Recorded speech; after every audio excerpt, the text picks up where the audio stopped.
I've called my presentation Financing the Future, Specialized Approaches for Renewable Energy Deployment. Why am I calling it Financing the Future? Well, quite simply, the majority of the energy sources that we are going to deploy globally over the next 20, 30, 50, 100 years will be renewable. And so we need to be able to finance that deployment. And there are some unique challenges associated with financing renewable energy that you don't find in the deployment of other types of technologies. So it's a critical problem that needs to be addressed and solved. And in many respects, we're already there because this financing is happening. Renewable energy is being deployed at a rate that surprises everyone, even the analysts who make predictions year on year about how much renewable energy will get deployed, end up being surprised at the end of the year when they find that their deployments exceeded their own expectations. Nevertheless, there are still some unique challenges, and I'll try and talk a little bit about those. We can move on to the next slide. I'll sort of introduce the topic. I'll talk about the need for specialized finance for renewable energy. I'll talk a little bit about the financing challenges, what those financing mechanisms look like, and then maybe I'll close with a few case studies just to illustrate what has been done already to accelerate the deployment of renewable energy. We can go to the next slide. All right, I don't think I need to define renewable energy. I think we all understand why the world is moving to accelerate the deployment of these technologies, right? There's climate change issues, there's health issues, there's resource issues. But what's exciting is recently, or more importantly, it's also becoming the lowest cost way to get new energy onto the grid, right?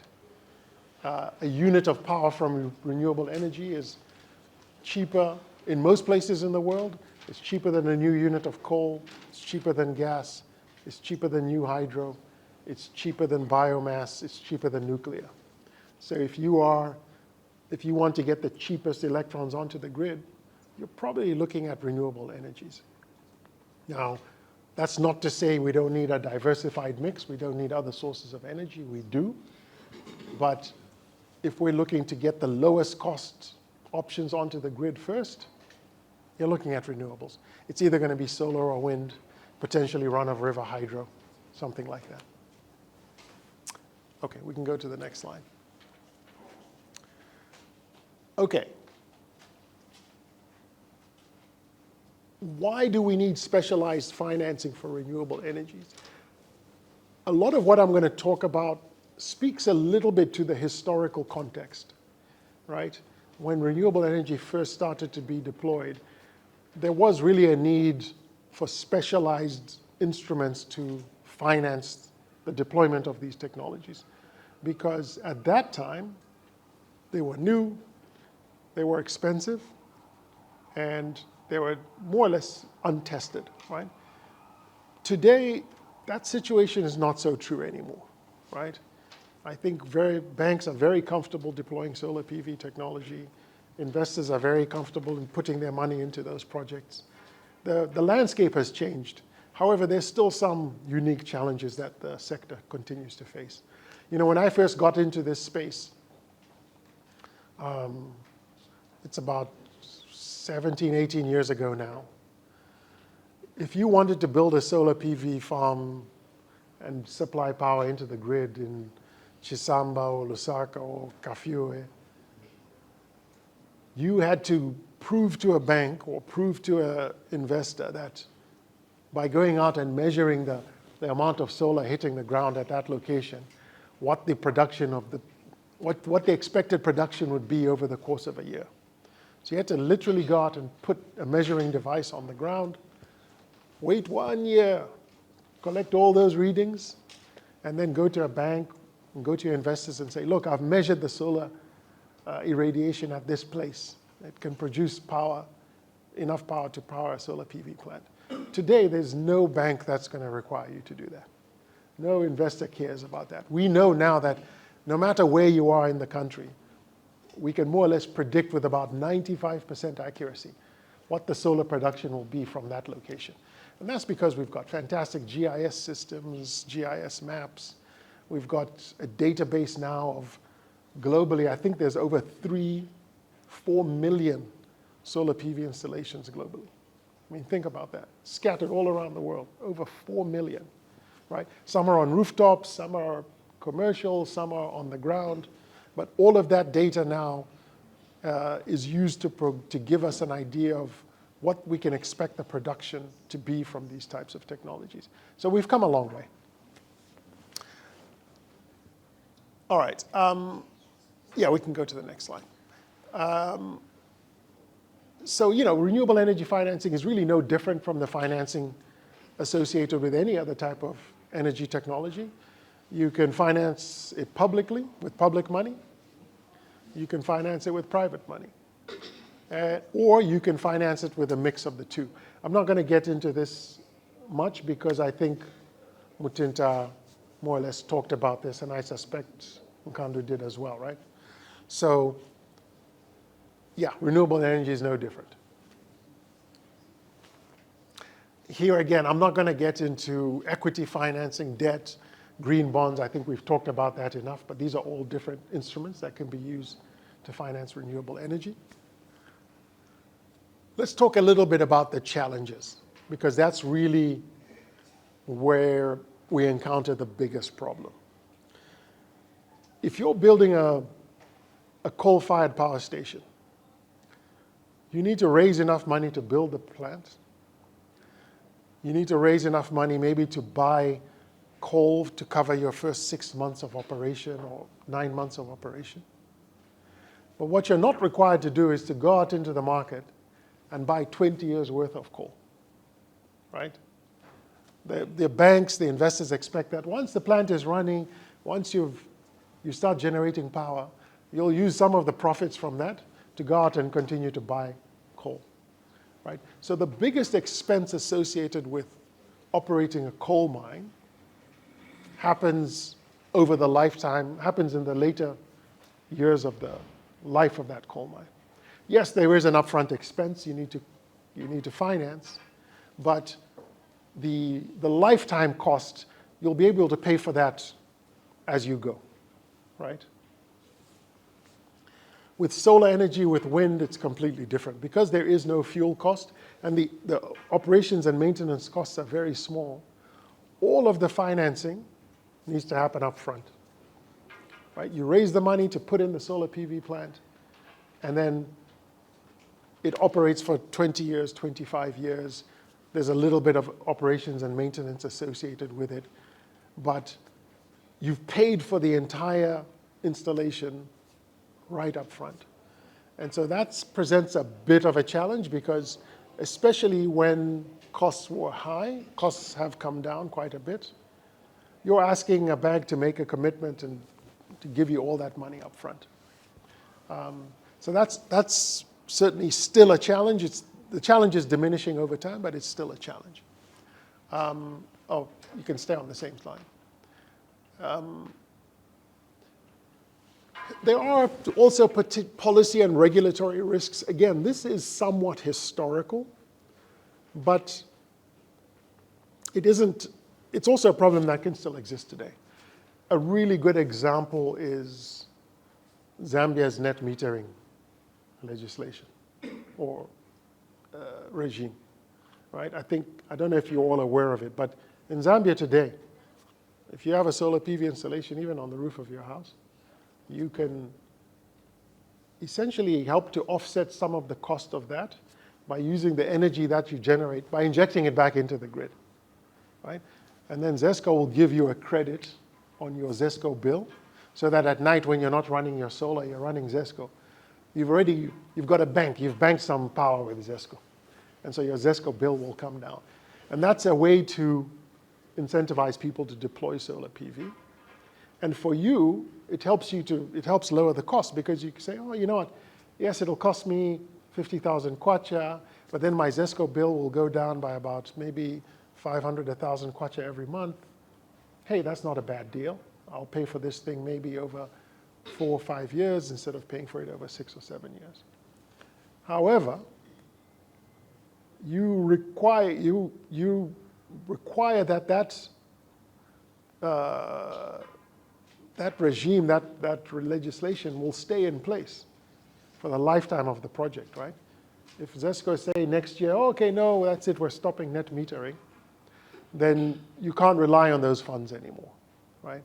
So this is a problem that has bedeviled renewable energy installations. A lot of them have required on incentives, policy to, that we essentially promise that, hey, over time, you'll get some money back from the amount of power you put into the grid. And if a government changes and a new government comes in and says, you know what, we don't like that policy anymore, then you as an investor are at some risk, right? So that's one of the problems that associated with financing renewable energy. There's also market risks, right? And a lot of people say, hey, renewable energy is great because you don't have to worry about fuel cost, right? Once you put in the installation, you know exactly what your cost is going to be over the next 20 years, right? Which is nice. If you're operating a coal plant or a gas plant, you're going to be subject to the variation in price of your fuel. If coal prices go very high, your cost of production increases. That's not true with solar. However, the risk with solar, and we're seeing this in markets like Australia, California, Texas, even Germany, where there's a very, very high level of solar PV penetration, where there's lots of solar PV installations. What's happening is, if you're selling your power into the market, you can only sell your power between the hours of, say, 8 and 17, because that's when your solar is producing. The problem is that's when all the other solar is also producing. So you have a situation in which everyone, all the solar PV plants, are trying to sell power at the same time. Well, what happens when you do that? The price goes down. So what we find with solar PV installations where you're selling into a market and you're subject to the market price, what we're finding is the price of solar during those hours keeps going down. So when you first made the investment, you said, hey, I'll be getting 5 cents per kilowatt hour. And that might have been true in the first year.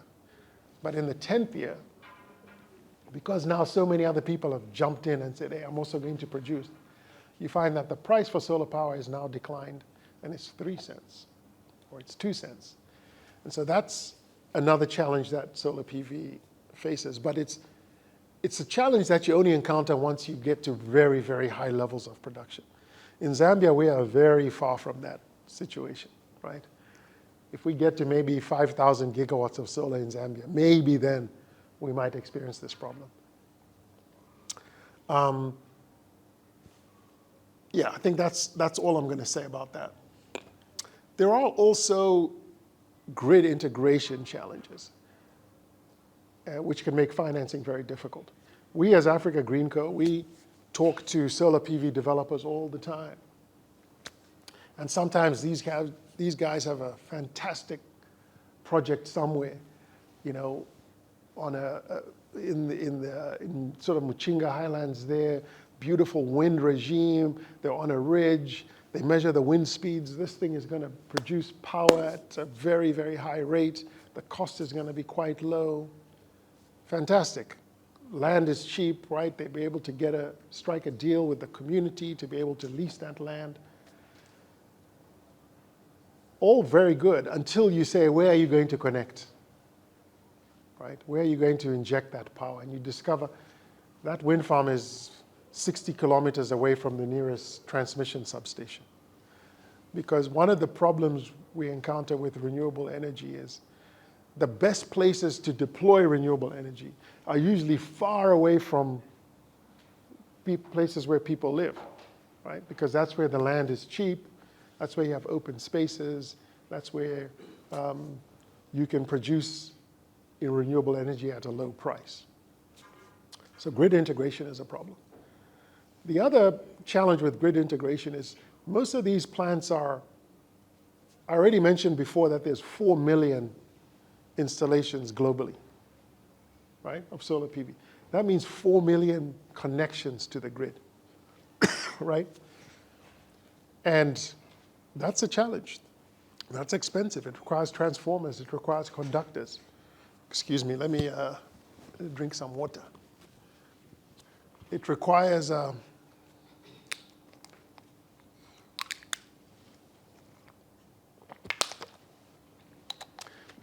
permitting. It requires metering, right? It's not enough to just build the plant. You've got to be able to connect it to the grid. You've got to be able to move that power back and forth. The last risk is, I don't really think this is true anymore, but there is a technology risk associated with the deployment of renewable energy. I think it's more true in the wind sector than it is in solar. I mean, solar is proven at this point, right? There's no bank that's going to look at solar and say, I don't think I can finance that, it's too risky. Now, you do get innovations in solar that maybe take a bit of time for the banks to get comfortable with. A very good example is what they call bifacial technology. So this is, most solar power faces the sun, and it produces energy from the sunlight that's hitting the surface of the solar panel. However, if you put a transparent backsheet behind those cells, there's some light that will pass through the panel, and then it will be reflected back. And a bifacial panel can capture the light that's coming from behind. So it's a really nice way to improve the efficiency of a solar PV panel. And it's become really the norm on most big solar PV projects that are being installed today, even in Zambia. But when this technology first came out about 6, 7 years ago, the banks were a little bit hesitant. We don't know, it's not proven yet, I'm not sure we're going to finance it. But it took a year or two before everyone jumped on board. So technology risks, I think, are very low. With wind, it's a little bit different because what's happening with wind is the wind turbines are getting bigger and bigger and bigger over time. And once you put a bigger turbine on a wind mast, on a wind, I'm blanking on the word, but basically the structure that holds up the turbine. You have to then take into consideration, the strength of that supporting structure. You've got to consider, whether the blades are right for that turbine. There's a whole host of other risks that you need to consider as that turbine starts to get bigger and bigger. But still, it's more or less proven. We started with wind turbines that were like, 500 kilowatts in size, and now they're 5,000 kilowatts in size, right? In terms of their production, in terms of the amount of energy that they can produce. All right, let's go on to the next slide. Okay, yeah, I'm going to talk now, and I'll give a few case studies on these. I'm going to talk a little bit about some of the innovative financing mechanisms that have arisen to assist in the deployment of renewable energy. Before I get into most of this, I do want to say most renewable energy that's being deployed today is just being financed the way you'd finance any other energy technology. So the role of these innovative financing mechanisms are declining over time, because now it's like you can just go to a regular bank, you can go to a regular lender and say, hey, I want to do a solar PV project. They look at your financial model, looks good, here's the money, go ahead, do it. However, there's still a place for some of these instruments as well. So there's the blended finance model, and this was how a lot of solar was financed very early on, right? Where you get concessional finance from a public or philanthropic source combined with commercial finance. Who here knows what the first two solar farms that were constructed in Zambia? Does anyone know which ones they are? Big commercial solar farms. They're not far from here. They're in Lusaka. Yes, yes. If you go to Empire, there's two there, right? One is, I think, 54 megawatts. The other one is 38 megawatts, something like that.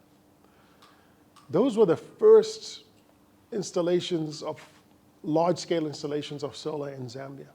And they were financed through a concessional mechanism. They were financed by the World Bank. The World Bank had this program called Scaling Solar, right? And the ambition of that program was to go into a country like Zambia and say, hey, Zambia, we're going to help you finance this first project. We're going to do a lot of the work for you. We're going to produce all the blueprints that you need, the power purchase agreement, the connection agreements, the implementation agreements. We're going to produce all of that for you so that you just need to sign, and then people will come in and build. You know, we're still paying for it. Zambia is still paying for it through the tariff. ZESCO pays those solar PV plants a tariff. But the World Bank was very instrumental in reducing the risk and lowering the tariff that we had to pay by being involved in the project and providing certain guarantees and so on. So that's an example of blended finance. The other one is impact investing in green funds. I think Nkando and Mutinta talked about green finance already, green bonds. I think Nkando gave a very good explanation of green bonds and how they can be used in the deployment of renewable energy technology. So I won't get into that. Another one is crowdfunding. I'm actually a member of a group that I get emails once a week from this crowdfunding platform that says, hey, there's a solar PV project in Ghana, there's a solar PV project in Nigeria, in Vietnam, do you want to invest in it? And, you know, the terms are quite attractive. You can put in $500, $1,000, $10,000, and you'll earn, you know, 5-6% on your money. It's not bad. If you put the same amount in a commercial bank in Zambia, you'll be earning maybe 2% dollars, right?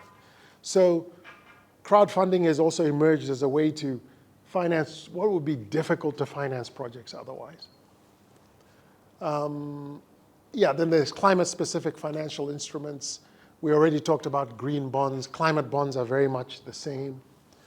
And then there's sustainability-linked bonds, which are, you know, more about, you know, sustainability and less about climate, right? And then there's another one called project securitization, which is a way to bundle the cash from many different projects and then to sell off those securities. So I'll talk a little bit about that model because it was really instrumental in the early deployment of solar in the US and in Germany and a few other countries. And it's potentially one way we could actually accelerate the deployment of solar PV in Zambia as well. Okay, we can go to the next slide. All right. Green bonds. I won't get into the World Bank case study. I think we've covered green bonds already. Let's go to the next slide. Feed-in tariffs. You know, I wish I'd shown a graph of how cheap solar PV has become from about the year 1998, 1999 till today. The cost of a panel has come down about 95%. Right? It used to be very expensive to put a solar PV panel on your roof. Today I saw an advert for, if anyone's interested, for a 550 watt panel being sold by Beve Solar. They're out in Makeni. 550 watt panel for 1,650 kwacha. Right? That's, if you translate that into dollars, that's 11 cents a watt. We used to pay in the dollars per watt not too long ago, right, for that panel. So solar PV panels prices have really come down. Inverter prices have really come down. We owe much of that to Germany's feed-in tariff program. If you meet a German, just say thank you for making solar cheap. Because starting in about 2000, Germany said, we want to do something about the climate crisis. We're going to make it possible for homeowners in Germany to buy these very expensive systems and to feed the power that they generated back into the grid. And we will pay you handsomely for that, right? And we got on the order of gigawatts of solar being installed in Germany between, say, 2000 and 2008, 2009, when the financial crisis slowed it down.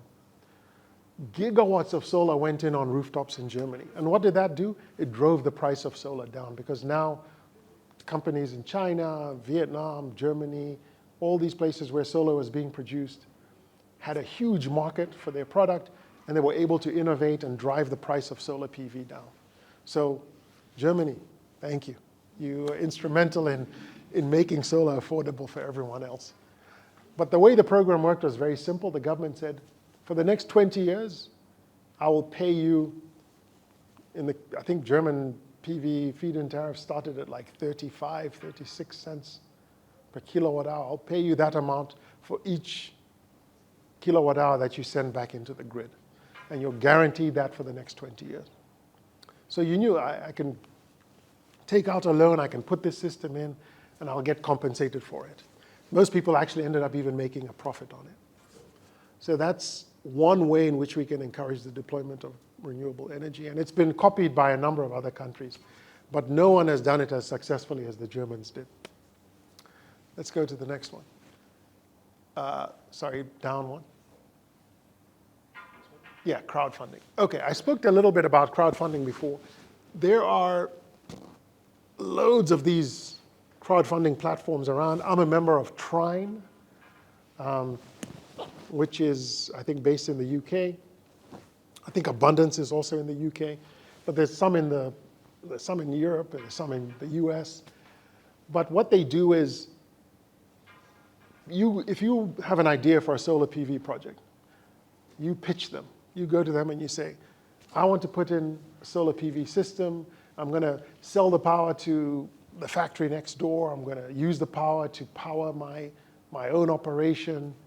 But I've gone to my bank and my bank won't finance it, or my bank will only finance it if I kick in like 50% of the cost, right? On a crowdfunding platform, if everything looks acceptable, looks good, it looks attractive, you as individuals, us as individuals, can all chip in, right? I'll put in 500, I'll put in 1,000, right? You raise the money that way, and then as the person that's borrowed the money starts to pay back the loan, it goes back to the crowdfunding platform, and then it gets distributed to all of the investors. Very simple concept. A lot of people were skeptical when it first came along that it would work. It actually has worked quite nicely. Some projects fail, of course, but most projects succeed. On a blended basis, the risk is actually quite low. If you put money in, you're probably going to get your money back. So crowdfunding is another innovative way in which we can finance renewable energy. Next slide. Yeah, let's talk about securitization. This is an innovation that, when I actually worked in the US solar industry for many years.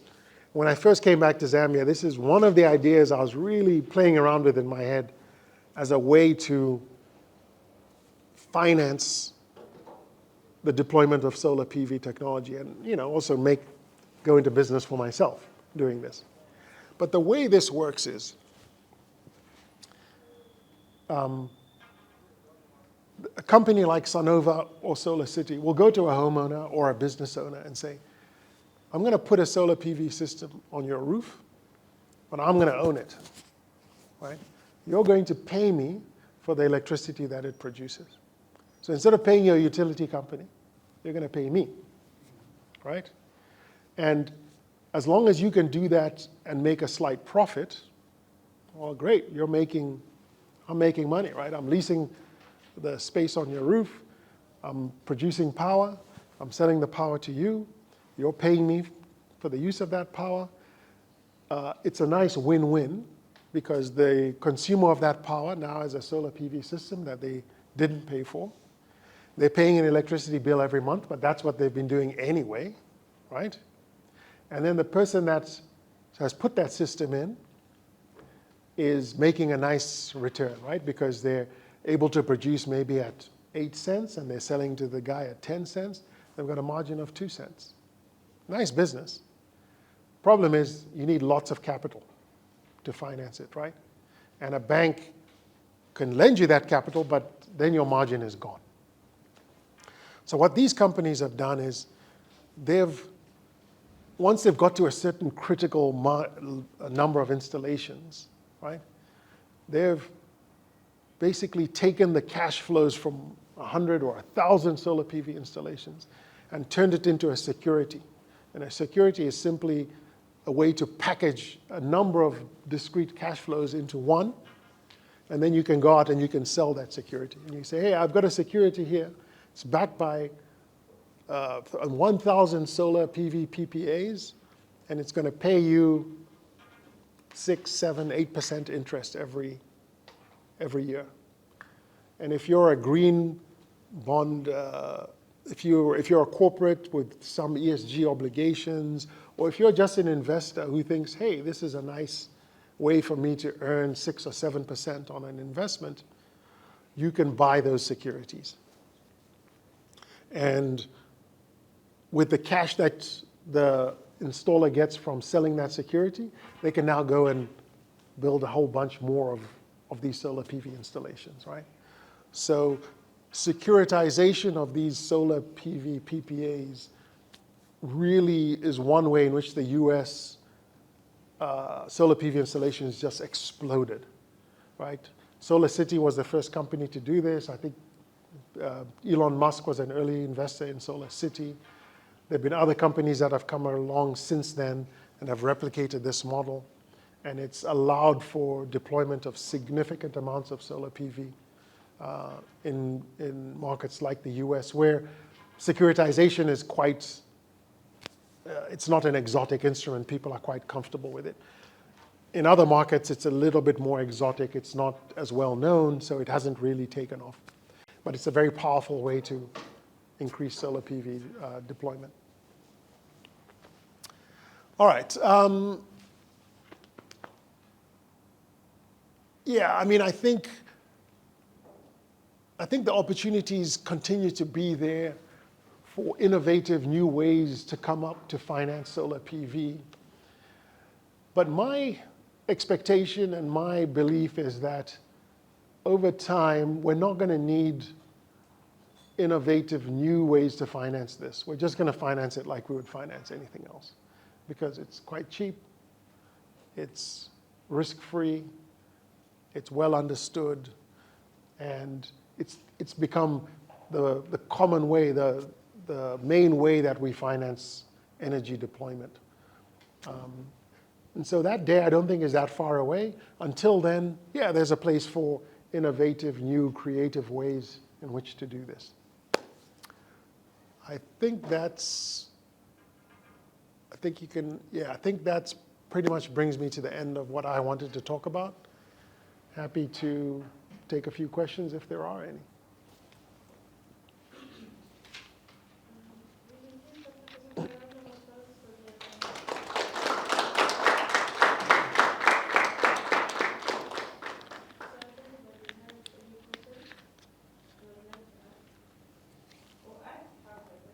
Sure. You hear this conversation about green, maybe it's an inconvenience of everyone.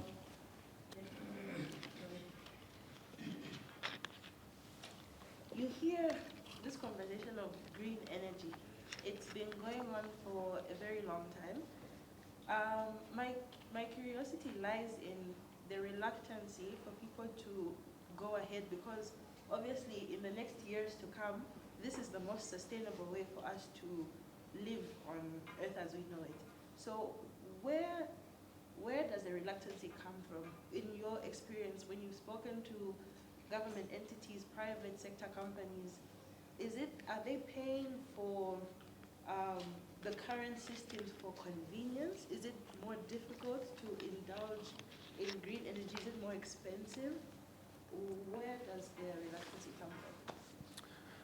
No, it's a good question, and it differs from market to market. If you go to Australia today, I've never been, but I've been told, and it's been reliably reported by journalists, that 1 out of 3 houses in Australia has a solar PV system on the roof. 1 out of 3. And it's growing. Pretty soon they'll be at 50%. And the only reason is it makes economic sense, right? Power prices in Australia are quite high. So I'm paying 20 cents to the utility to buy their electricity. I can put a solar PV system on my roof. I can get a cheap loan from the bank, and it'll end up costing me maybe 6 or 7 cents to generate my own power. Why wouldn't I do that? It's a no-brainer, as they say. So in certain markets, that's true today. South Africa is another example. You go to South Africa, there is so much solar on top of roofs. I think if you've flown into OR Tambo, you can even see the solar on homes, on commercial buildings. The deployment there has been massive. And it's because, certainly they had a load shedding crisis, but it's also that it's actually cheaper to generate your own power than to buy power from the utility, from Eskom. You come to Zambia, it's a different story, right? A few years ago, I was part of a team that we were trying to get one of the big malls here to install a solar PV system on their roof. We said, look, we'll help you, we'll help raise the finance for it. We'll install a very large system on your roof. You can power your whole mall, you can power all the stores in it, etc. The cost will be maybe 8 cents per kilowatt hour. They looked at it, they said, my ZESCO bill is about 3 or 4 cents a kilowatt hour. So why would I pay you twice as much as I'm paying ZESCO? Doesn't make sense for me, right? So our artificially low tariffs in Zambia, and they are artificially low because that's not the true cost of power that we've been paying ZESCO, have actually served to suppress the growth of renewable energy. Because if you believe, hey, I'm going to get ZESCO power, maybe ZESCO will sort itself out, next year there won't be load shedding, or in 2 years' time things will be back to normal, you're not going to make that investment in a solar PV installation because it's going to be more expensive than it costs you to buy power from ZESCO. I think over time, ZESCO tariffs will get to a cost-reflective point, and at that point, it's going to be cheaper to do solar on your rooftop. It's going to be cheaper to power your business with solar. It's going to be cheaper to build a solar plant to inject the power into the grid, and we're really going to see solar start to take off. And so it depends on the market you are in the world. If you're in the northern latitude, solar it's not going to produce that much energy. Every unit you produce is going to be a little bit more expensive. But if you're in the tropics, if you're in this part of the world, it's it's becoming cheaper and cheaper to generate your power with solar. So it's a matter of when that inflection point is crossed in any individual market. But once it is crossed, you see solar, in particular, I'm talking solar, just explode. And that's, for example, what we've seen in Australia.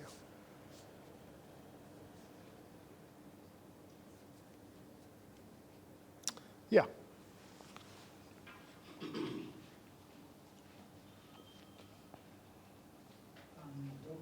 My name is Andy George from Renewable Television Zambia. I just want to find out, what are your thoughts on the role of technology in achieving energy efficiency goals? The role of technology? in achieving energy efficiency goals. I think there's always a need for new technologies to come in to enable us to either produce power more cheaply, produce power that's cleaner, more sustainably, and we're seeing a lot of that happen. I don't think we need new generation sources. There's a lot of work being done to find new generation sources. I think a lot of people once believed that we could manufacture hydrogen and then use hydrogen to generate electricity. Now I think most people are realizing it's not that cost effective to do that. There's a lot of interest in what are called small modular nuclear reactors. So these are, instead of custom building every single nuclear plant, small modular reactors are basically reactors that you can build in a factory. So they're small systems. Because you're building them in a factory, you can reduce the cost of production, and then you can just ship these things out in containers and deploy them in different parts of the world where they'll produce nuclear energy hopefully at a low cost. Hasn't really been proven yet, but that's one new innovation that's on the market. I think the biggest innovations are happening in the battery space, in being able to store solar PV in renewable energy power. We all know that's the biggest problem with the renewable energy, is that it's intermittent. It's not always producing. But when it is producing, you can produce significant quantities of it, right? In some places in the world today, there's so much solar being produced during the day that the price of power goes negative.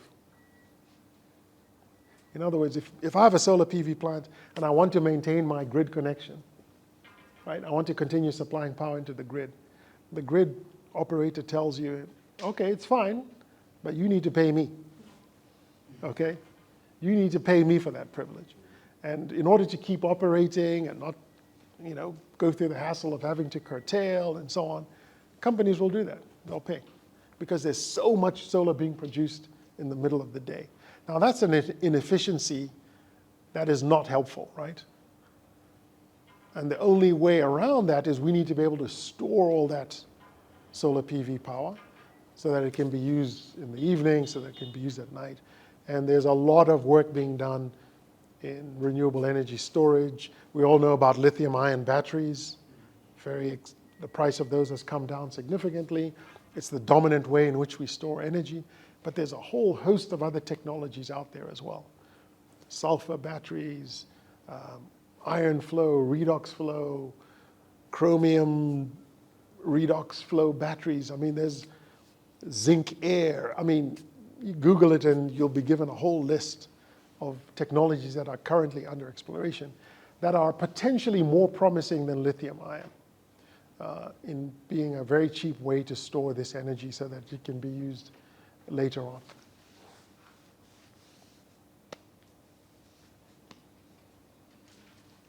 Okay. Thank you so much, Dr. Kazunga. Thank you.